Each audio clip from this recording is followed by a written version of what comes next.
Y'all, I can't wait till I open back up again. Watching this episode really made me miss being in the hood and having a good little old ratchet hood block party. I miss it. Damn you, Rona. Living my life like it's golden. Living my life like it's golden. Living my life like it's golden. Living my life like it's golden. Living my life like it's golden.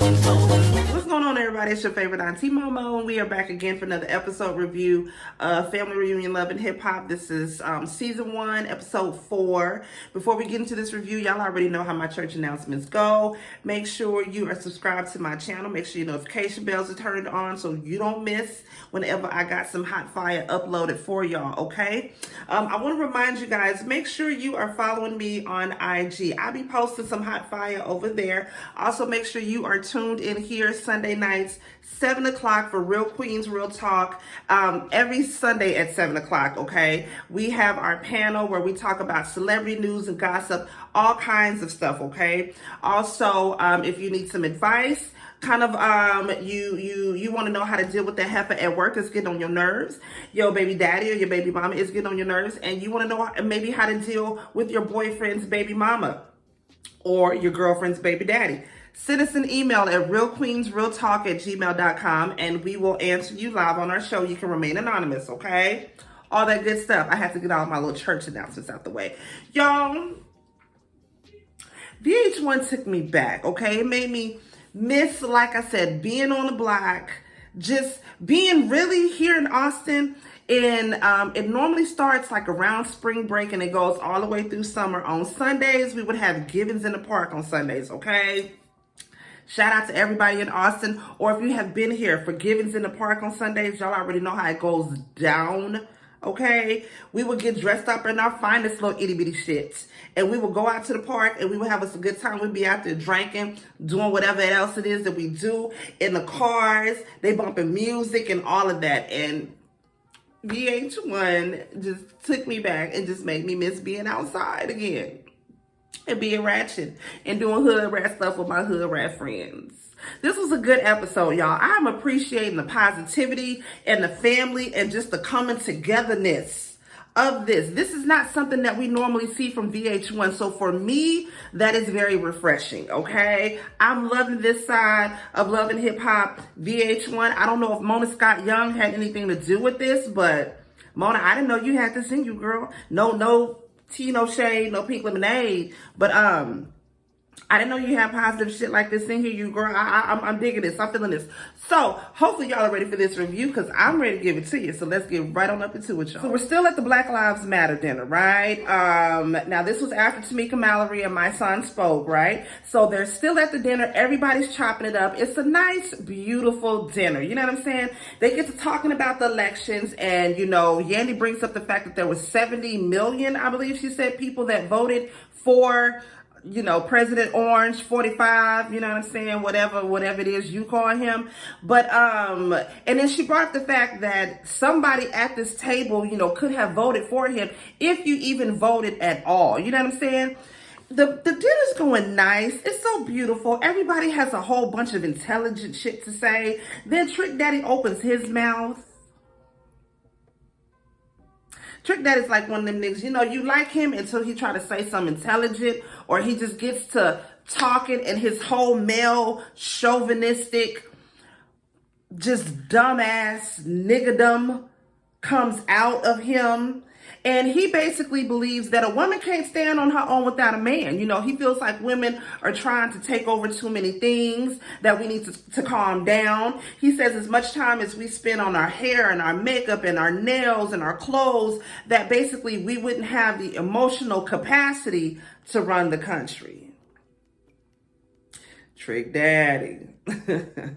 Now, you know what? There are a lot of people in this world that feel that, but Trick Daddy, shut up. I mean, I like you, Trick, and I'm going to come to Sundays if I'm ever in Miami. You know what I mean? But it's just some shit, just don't say it.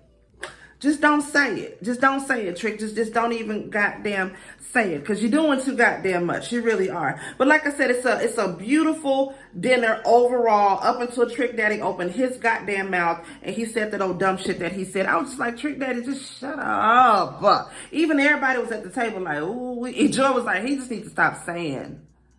Like, he just needs to stop saying. And I was with you, Joy. He just needs to stop saying.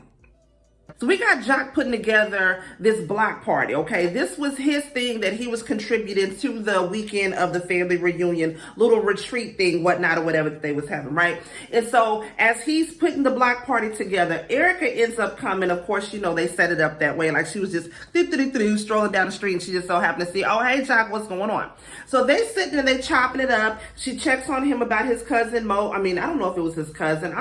That shit came out smooth. I don't know if that was his cousin or whoever it was, but Mo3, who he was close to, who got murdered in Dallas on the highway.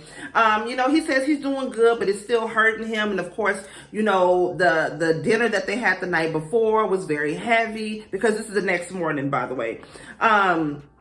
He said the dinner night before was very heavy, on top of, you know, him getting the news that his friend had passed away. And so, you know, he was just, you know, just still having a lot of emotions, but he was doing fine, right? And so Erica brings up to him, you know, have you hollered at your cousin? Basically asking him, has he hollered at Scrappy? And her thing is, you know, she really wants to talk to Scrappy because she wants to be able to, y'all already know, squash the issues that they have and be able to co-parent. She wants to be able to sit down and talk with Bambi and have a real good conversation with her, which they actually do at the block party. I'll get to that in just a little bit. But, I mean, like I said, she was just out there. Her and Jock was just chopping it up. It wasn't nothing really special about it. They just needed something to kind of buffer and fill in some time. And so that's what they did. They just talked for a minute. It was this other little cute scene as well. It was with Trina, Sierra, Joy, and Paris. They're all sitting around a pool, and they're having a hookah. They just look like they're having a good time, relaxing. I tell y'all, I cannot wait until outside open again, because me and my girls is going on a trip. Me, Brandy, Sunshine, Tiffany, Baby Sis, Cola. Girl, we are all going to doggone me Jamaica, baby. And we gonna be out there with all of our love out in our little bathing suits around a pool, smoking hookah, or whatever they got in Jamaica. You know what I'm saying? I can't wait till that's not over there again, bitch. I'm just saying. But anywho, they're around a pool and they having a good time, having girl talk. Of course, they talking about the night before at the dinner when Trick opened up his goddamn mouth and he once again put his whole goddamn foot in his mouth, being a nigga, saying some dumb nigga shit. They bring up women empowerment. They talk about the election. They talk about the fact that was very true that, but then again too, everybody, well, a lot of people like this and not like this, shout out to Funky Dineva, voted for Biden on the strength of Kamala.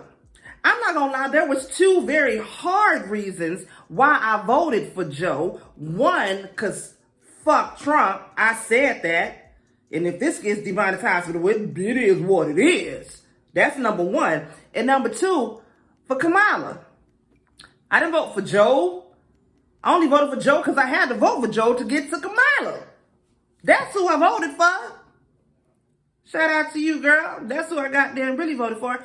But, and then Trina also brings up the fact that she is messed with a guy, you know, just basically, like I said, piggybacking off of what Trick was saying about him just being so sexist. And she said that she's had to deal with men in the industry that basically have said that they've made her. And I don't blame her. She was like, but you see this face of this body? You need to make shit over here, nigga. Joy said Trick Daddy told her, I made you. Nigga, what? I wish a motherfucker would tell me I made you. Boy, if you sat your ass down somewhere, you made me. Boy. Girl, so Trick Daddy is chopping it up with April, right? He seen her as she was going. This nigga been out his window stalking, watching her when she outside exercising in the morning. But then again, that's April. Bitch, she know what she doing. April is the Miss Parker around everywhere. She's a beautiful girl, real beautiful girl, but she know what she be doing. She be going outside watering the grass and shit half naked. She know what she be doing. She know what the hell she be doing. So she out there exercising. just so happened to be by Trick Daddy window when you know Trick Daddy feeling your ass, right? So anywho, they're up in Trick Daddy's room and they talking and whatnot. And basically Trick Daddy trying to spin his game.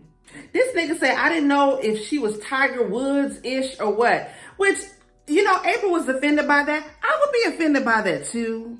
What do you mean Tiger Woods-ish? Like Coblinasian? Like that's just messed up. That's messed up, Trick. Hold on. Somebody was trying to call. I had to end that call real quick. But that's just messed up, Trick. Why would you even say some dumb shit like that? Tiger Woods-ish. So he says that he appreciates a woman that can work out, that women that he likes to watch women work out. Mind you, you ain't getting your swole neck ass out there and working out with them. But you know what I'm saying? Like I said, he invited her to Sundays if she's ever in Miami. I'm the same. If I'm ever in Miami, I'm coming to Sundays as well. I heard that line is long. I don't know how long I'm going to be able to stand out there in that line. It just depends on what kind of shoes I got on. But you know what I'm saying? If I can make it up in the Sundays, I'm going to make it in the Sundays too. April was not feeling Trick at all. I don't blame her. That's like your uncle or your uncle's friend trying to holler at you. And he like, yeah, you're beautiful. You look real nice. Yeah, you growed up. You growed up now, though. Ugh, that's just nasty. Carly Red and Jasmine are in her room, or maybe they're in Carly Red's room. I don't know who room they in, girl. Jasmine asking for a sheer shirt that she can wear to the black party. Carly like, no, she trying to play like a mama now. Yeah, that's that. Paris ends up coming in, and Paris and Carly Red are talking. Carly Red says she feels awkward because not only is Jock there that she used to fuck around with, but Ray J is there too, and she used to fuck around with Ray J. I don't feel like that's news. I feel like we've heard that before. Didn't we hear that before? It was on something else. Because I feel like I've said that in a review maybe a year or two before. I've said that before, but that ain't no news to me. I already knew that Carly Red fucked with Ray J. And I ain't even in the A, shawty. And I knew that. You know what I'm saying? But she says that she feels like Jock nor Ray J has changed their ways, that they basically belong to these streets. Because Carly said the streets be talking. Paris said, bitch, even in a quarantine, when niggas is supposed to be in the house, the streets is still talking. You out there on the streets. Carly said, bitch, I knows everything. And y'all already know. If Carly heard it, it might hold some truth to it. Because Carly messy as hell. But I can tell you one thing. That bitch know a lot of shit, though. She know a lot of people shit, though. Bandisi's teeny little fizzle pop and Scrappy were all sitting around. They having a little guy talk or whatnot. And Mendices brings up the fact that he is proud to have a woman who is a strong activist, because once again, they were talking about the dinner the night before. Everybody was talking about the goddamn dinner the night before. He was saying that he's proud to have a woman who is a strong activist, but at the same time, he's scared for her because he knows how the police are out here. He knows the police don't give a damn. They will jack you up. They will handcuff you, and that she's getting arrested when she's going out here and doing these protests and things like that. So, you know, he's proud of her, but at the same time, he's fearful for her. And he's understanding of her, you know, now that the roles are somewhat reversed, where he's at home with the kids and she's out doing what she does and she gets arrested and shit like that. You know what I'm saying? It was a good point. I'm glad he's seen those two parallels. Scrappy was talking about Erica and basically how, you know, he wants to be on the same page as Erica and be able to have a good co-parenting relationship with him. And teeny little fizzle pop actually gives him some good advice. You know, he says that he was sort of doing the same thing that Scrappy was doing now, just trying to ignore her and not talk. And then eventually he realized that he needed to open up the line of communication. And now him and Moniece are at a better place, which is the bomb. I love Moniece. I love Moniece. That is my goddamn girl. I love me some Moniece, man. That's my girl. She done liked a couple of my pictures before. Go, Moniece, girl. But he says that he's at a better place. And basically, he gives Scrappy some good advice. And it's like, look, you need to be able to just fucking open up these lines of communication. Y'all need to be able to talk and y'all need to be able to squash it and move past it. Because regardless of the fact y'all got a little girl together, so y'all gonna have to work this shit out. And who would have thought teeny little fizzle pop of all people, giving some good sound advice? I was like, well, go ahead then, fizzle pop. So it's the night of the block party, y'all, and it looks fun as hell. Jock outdid himself. He bought a little piece of each season to the block party, right? So for New York, for Love and Hip Hop New York, he bought some cheesecake and some pizza. And for Love and Hip Hop Atlanta, he bought some peach cobbler. For Love and Hip Hop Miami, he bought, what was it? Pickled eggs and some cabano, whatever that is. And then for Love and Hip Hop LA, he bought some street corn and some tacos. I was like, ew, I need to get in on that because that shit look good to the motherfucker. Erica Dixon and Bambi end up having a good grown woman mother to mother conversation, and I appreciated that. It was good to see, and it looked very genuine. There was nothing fake or phony about it. They looked really good. And Scrappy and Jocka over here on the side ear hustling, and that goddamn Scrappy realizes, okay, they were grown enough to talk about their differences, which the only reason why they had differences was because of his ass in the first damn place, because Bambi even says they had a preconceived notion about each other that was not even true. Where they get that from? She listening to him, and she listening to him. And so now they both thinking that they got an issue, or they got an issue on account of him. See, that fuck, these niggas ain't shit. These niggas be on some old bull. But they was able to talk, and they was able to work it out. And then after that, Scrappy was like, you know what? I now realize that I need to be grown, and I need to have a conversation with her, and I need to stop acting like a little punk ass and get off my ass and talk to her. So he says that he's in charge of the Bible study, child. So after Bible study, he gonna pray on and talk to God. And afterwards, he gonna holler at Erica. I said, okay, well, Scrappy Dally do, you do that then, because if they can get it together, they ain't even really had a problem. They had a problem on county. Your ass, you better get off your ass and pray on it and do something.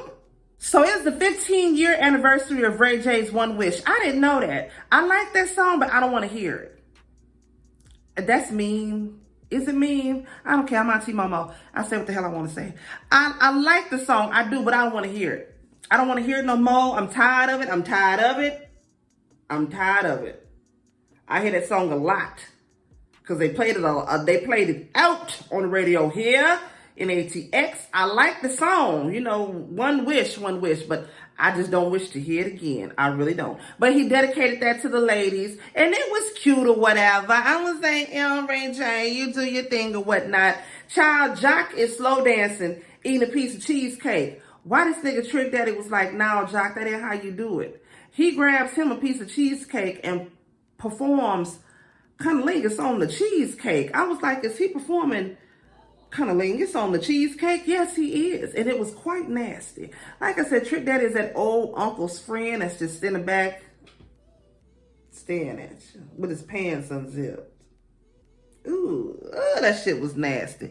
So, they end up ending the episode. Everybody's sitting around and talking, and Ray J brings up the issue of men and women disrespecting each other, calling each other out of their names, because he's talking about the whole situation with him and Princess. You know, Princess told this nigga, Ray J, go to your room, like the dog ass nigga he is. Now, one thing that I do agree on, if you have to sit and go back and forth with your man or your woman calling each other bitches and hoes and all of that, y'all need to be together. That is disrespectful. Now, if you and your man get down like that, or you and your woman get down like that, hey, more power to you. That's on you. You like it, I love it. But as for me and mine, I can't even form my mouth to argue with my husband and call him a bitch or call him a bitch ass nigga. I can't do that. And vice versa. He can't do that. That's just, it's disrespectful to me. It really is. So child, Trick Daddy comes up and he tries to preach and is like, well, you know what? On behalf of me and all the brothers in here and all over the world, I want to apologize to you, not for the things I've said, but apologize to you for the things I didn't say. Like you just didn't the night before sit up there and say that women ain't shit without men, but you didn't want to come back and apologize. Nigga, okay, you know what I'm saying? It is what it is. You know what I'm saying? It is what it is. So basically they give Ray J some general advice on what he should do and how he should deal with the whole situation with, you know, him and Princess. But like he said, he's sleeping on the couch right now. But we all know they ain't finna divorce, child. They've been together this long dealing with each other's bullshit. Princess ain't going nowhere, and neither is Rach ain't going no goddamn where. You see, the girl just went and replied on one of his posts not too long ago, let's make another baby together. Girl, you out here losing your goddamn rabbit ass mind. So, child, the episode ends with Mama D drunk. Mama D is about 18 sheets to the wind, goddamn drunk. I don't know if she was out there on the Mickeys, that old E, that Thunderbird, that Irk and Jerk, Tangeray, E and J. I don't know what she was drinking. Parmesan, Don Julio, but she was drinking something and she was feeling it. Cause she got to cussing and looked like she was aggravated and agitated. I said, Lord, y'all go get Mama D some water and some coffee. Cause she's doing too much. She gonna hurt her goddamn self. Child, when she said to goddamn Trick Daddy, she want to see what that mouth do. I said, Mama D, we already seen what that mouth do. It's gonna give you Rona. Rona all up in between your legs, child. I don't want it. I don't want it. But that was the end of the episode right there, y'all. It was a good little fun episode, and I appreciate it, and I enjoyed it, y'all. Y'all already know if it was anything that I missed, drop it down below and let me know. Please don't forget, like, comment, subscribe, and share. Y'all like my shirt, the Nappy Nerd. Her information is down below. Auntie Mo gonna see y'all in the next video, y'all. Peace out.